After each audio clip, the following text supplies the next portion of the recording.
Welcome to Burlap Teachers. Enjoy the video. You need VS Code installed and your project open, so start there. Once ready, open the command palette with Ctrl plus Shift plus P or click File, Preferences, Settings. Make sure you pick User or Workspace Scope depending on whether you want a global change or project-specific behavior.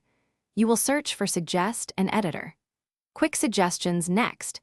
This is the first actionable step to stop inline autocomplete. Take note of extensions that may re-enable suggestions because you will address them next. Once done with the Settings UI, switch to the JSON editor by clicking the Open Settings JSON icon. This is where precise control lives. You will set Editor.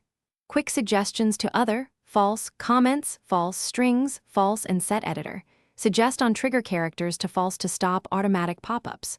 Also set Editor. Suggest, show words and editor. Suggest.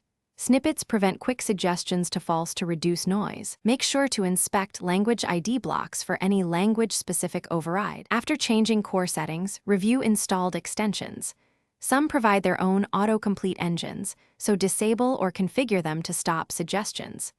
Then reload the window with Developer, reload window, or restart VS Code to ensure settings take effect. If you still see suggestions, open Help, toggle Developer Tools, and watch the console while typing to spot which extension or setting triggers suggestions. Finally, revert one change at a time to isolate the culprit and make sure you saved the settings. JSON in the right scope. Thanks for watching. Consider subscribing if this video helped you.